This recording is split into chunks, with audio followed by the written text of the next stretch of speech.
Hey there. So let's talk about firms. We deal with them every single day, right? They're basically the backbone of our entire economy. But what is a firm, really? I mean, what makes it tick? The answer is actually way more fascinating than it sounds, and it all kicks off with a really interesting puzzle.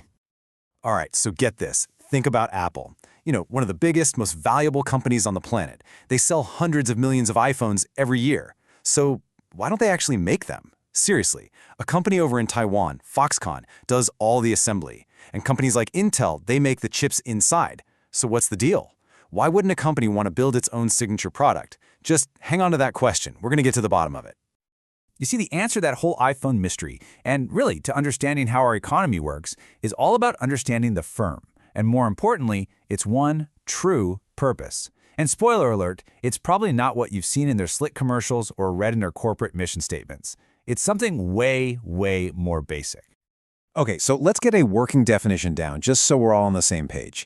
In the world of economics, a firm is basically any institution that pulls together all the stuff it needs, labor, land, equipment, what economists call factors of production, and then organizes all of it to actually create and sell something. Could be a sweater, could be a car, could be an app, doesn't matter. All right, so back to that one true goal.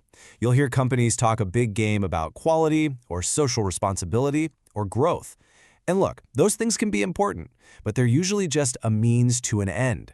The real, fundamental, bottom line goal for any firm is to maximize profit, period. Think about it. A firm that doesn't focus on this, it's either going to get wiped out by the competition or get bought out by a company that does. It is the engine driving every single decision they make. Okay, but here's the twist. And this is where things get really interesting. When an economist uses the word profit, they're talking about something totally different than what your accountant is talking about.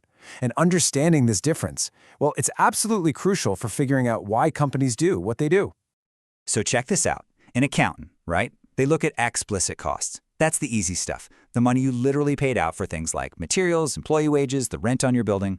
But an economist, they see a much bigger picture. They look at the total opportunity cost. That includes all those explicit costs, sure, but it also includes the implicit costs. And that's the key, right there. Opportunity cost. It's the value of whatever you had to give up to do what you're doing. Let's make this super clear with an example. Meet Cindy. She runs Campus Sweaters, Inc. Her company brings in $400,000 in revenue. Now, her costs get broken down into three buckets. First, there's the stuff she bought on the market. Wool, paying her workers, that's $230,000. Second, there are the resources she already owned, things like the wear and tear on her machines and the interest she could have been earning on her money. And third, and this is a big one, are the resources she supplied. This includes the salary she could be earning at another job, plus something called normal profit. That's like the bare minimum return she needs to make it worth her while to even stay in business. So Cindy's accountant comes in, takes that $400,000 in revenue, subtracts the money she paid out plus some basic depreciation, and voila, she's got a profit of $150,000. Looks pretty great on paper, right? She's doing well. But hold on. Now the economist steps in. They take that same $400,000 in revenue, but they subtract the full opportunity cost, which is a whopping $370,000. Remember, that includes her lost salary and all those other hidden costs. Suddenly, the economic profit is just $30,000. Now, it's still a profit, which is good. It means she's still doing better than her next best option.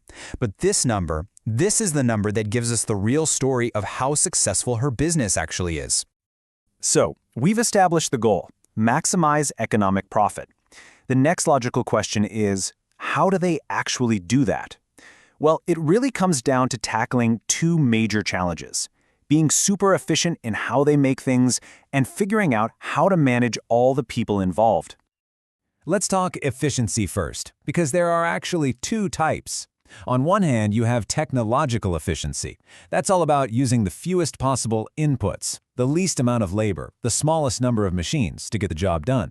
But then you have economic efficiency, and that's all about producing something at the lowest possible cost.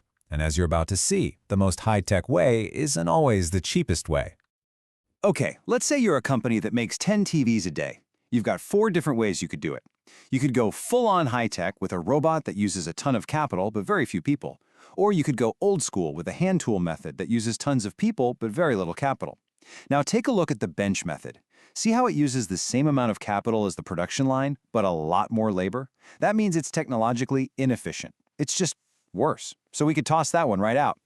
So out of the three methods left, which one is the most economically efficient? Well, it totally depends on the prices. In our first scenario here, let's say wages are pretty low, labor is cheap, but renting the machinery, the capital, is expensive.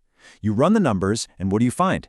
The production line method, which uses a nice mix of both, turns out to be the cheapest option at $3,250. That is economic efficiency.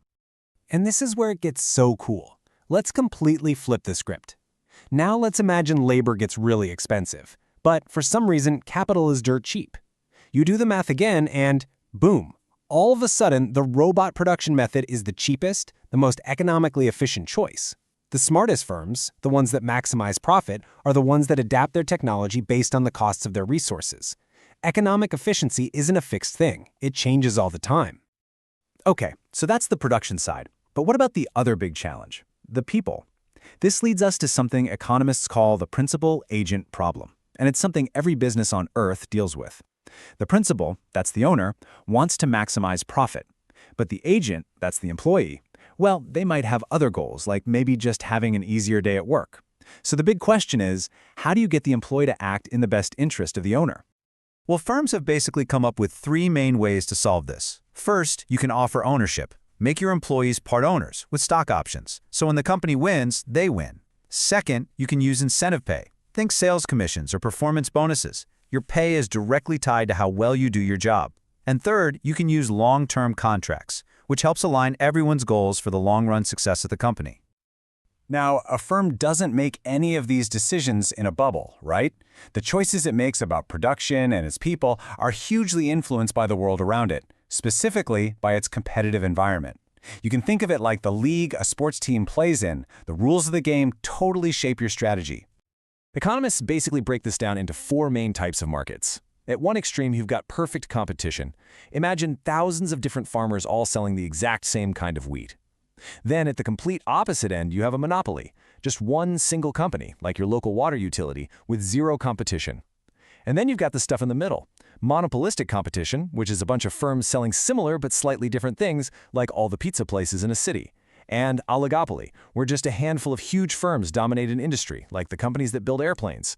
Where a firm lands on this spectrum pretty much dictates how it has to operate. And all of this brings us right back to where we started, back to that big puzzle. If markets are so good at organizing things, why do we even have firms in the first place? Why isn't everything just handled by individuals making contracts with each other? Why doesn't Apple just hire 1 million individual freelancers to build an iPhone instead of having a giant company like Foxconn do it?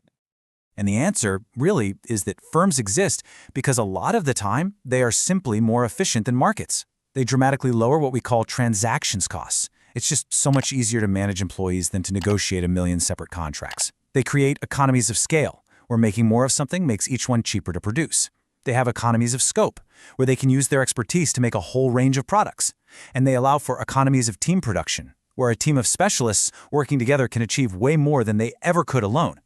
This is why Apple doesn't make the iPhone itself. It's just cheaper and way more efficient to let other specialized firms with their own economies of scale handle it. So, the firm is this incredibly powerful way to organize production, but only when it can do the job cheaper and better than the open market can. And that leaves us with one last thing to think about. Look around you, at your own job, at the services you use, the things you buy. What in your life is currently handled by a single big company that could, maybe just as easily, be handled by a whole network of individuals in a market instead? Because the answer to that question, well, that's what's going to shape the future of our economy.